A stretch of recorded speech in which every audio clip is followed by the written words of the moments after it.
Mi nombre es Valeria Agudelo Sierra y el de mis compañeras es Geraldine Hurtado Marín. Mayra Alejandra Rodríguez Osorio. Y Laura Suárez Hurtado. Bueno, como dijimos en la presentación, el tema que vamos a tratar es el abuso sexual en los adolescentes de Colombia. Por lo que nos parece importante aclarar primero el concepto de adolescente y el concepto de abuso sexual. Bueno, empecemos por señalar que el concepto de adolescente no es uno solo. Hay diferentes autores que lo toman de diferente manera. Por ejemplo, hay unos que nos dicen que es una entidad semipatológica, hay otros que nos dicen que es un periodo de metamorfosis, hay otros que dicen que la adolescencia se marca por esos cambios físicos que tenemos y por esa responsabilidad que ya tenemos que adquirir en una sociedad. Entonces, pues como nos podemos dar cuenta, realmente este concepto tiene diferentes miradas y todo, no es uno solo. Pero en lo que sí se puede coincidir es que es un periodo de muchos cambios físicos, emocionales, hormonales, cambios en los que ya tenemos que afrontar esas exigencias de la sociedad, como por ejemplo trabajar, estudiar, responder económicamente en la casa, infinidad de cosas, ¿cierto? Y por eso nos parece tan interesante saber qué pasa, qué puede pasar, qué consecuencias pueden haber si hay un abuso sexual en esta etapa tan vulnerable del ciclo vital.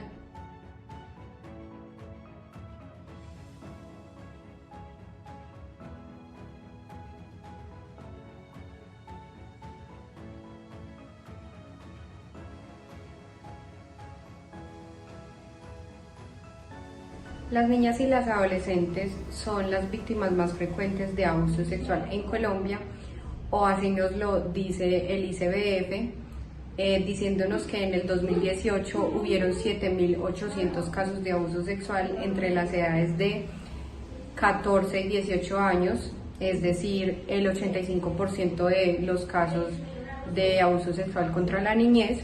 Y actualmente Medicina Legal nos dice que hay 3.800 casos en proceso. Como podemos ver, esto es una problemática que se sigue viviendo mucho y por eso queremos decirles cuáles son los factores de riesgo, cuáles son las consecuencias y cómo podríamos evaluar en cuanto a una problemática como esta. Bueno, ahora los voy a contextualizar un poco sobre las consecuencias que tiene el abuso sexual en los adolescentes, y es que la mayoría de los traumas son psicológicos, ya que las víctimas reaccionan al abuso de manera pasiva. Esto puede suceder por miedo, por ignorancia, porque la persona que los está abusando les proporciona la estabilidad económica, porque tiene amenazados a los familiares, porque pues ejerce violencia física, amenaza, bueno, un sinfín de cosas que pues repercuten a que las personas, a que los adolescentes tengan estos comportamientos.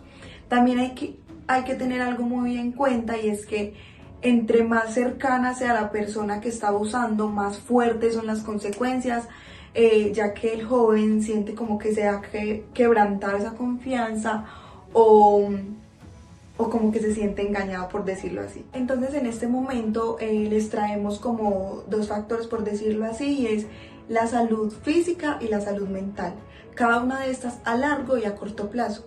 Entonces en salud física a corto plazo tenemos los embarazos no deseados, las lesiones anales o vaginales y las infecciones de transmisión sexual. En esta enfermedad de transmisión sexual hay algo muy importante o como muy interesante, y es que la mayoría de los jóvenes, cuando son abusados, a la hora de llegar a su adultez, todavía siguen teniendo este miedo quizás a las enfermedades, a tener relaciones, porque eso queda como marcado para su vida. Bueno, y ahora hablando un poco de los riesgos a largo plazo, tenemos dolores pélvicos, inflamación de los órganos genitales femeninos, menopausia temprano, incontinencia anal o vaginal, imposibilidad de tener orgasmos.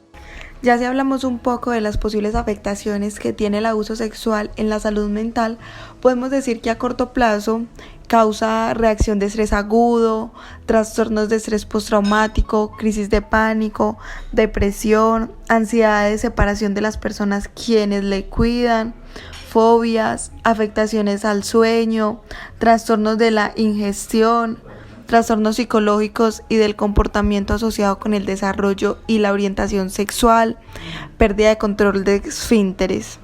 Ya si hablamos a largo plazo, puede causar baja autoestima, estigmatización, realizar conductas de riesgo, ideas suicidas e intentos de suicidio, fracaso escolar, abuso y dependencia del alcohol o drogas.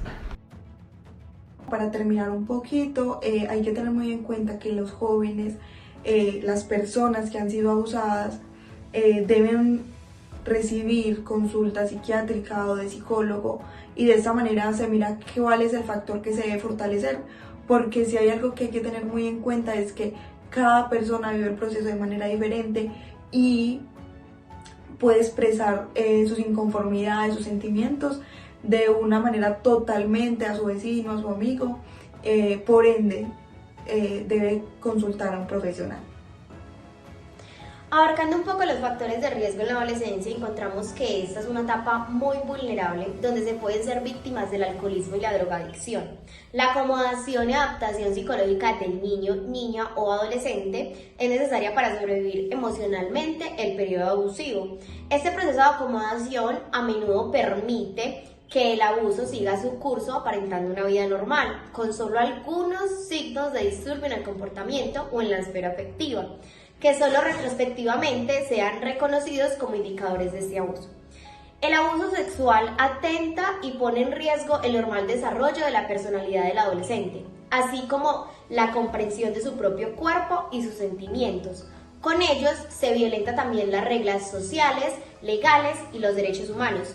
En la adolescencia se encuentran diversos factores de riesgo. Cuando un adolescente es abusado, podemos evidenciar cómo se afectan estos factores de riesgo en su desarrollo, como por ejemplo depresión, la nutrición y actividad física inadecuada, actividad sexual que pueda conducir a un embarazo no deseado o a unas enfermedades de transmisión sexual, y el uso y abuso de sustancias psicoactivas. Bueno, en este punto es importante hablar un poco sobre las diversas estrategias que funcionan para la recolección de información. La primera de ellas sería una evaluación psicológica, la cual es un estudio científico del comportamiento del sujeto y tiene como finalidad obtener por medio del entrevistado, en este caso un adolescente, una serie de datos personales que luego se contrastarán con los resultados obtenidos en los diversos tests que se le pueden ser aplicados a este adolescente de acuerdo a su condición. La condición en este caso sería indagar sobre un posible abuso sexual o un abuso sexual que se presentó hace 4 o 5 años, entre otras. En este punto hay que tener en cuenta que existen 4 etapas básicas del proceso de evaluación. La primera sería la recogida de información. La segunda, después de haber tenido una recogida de información, se hace una formulación de hipótesis y una deducción de enunciados contrastables.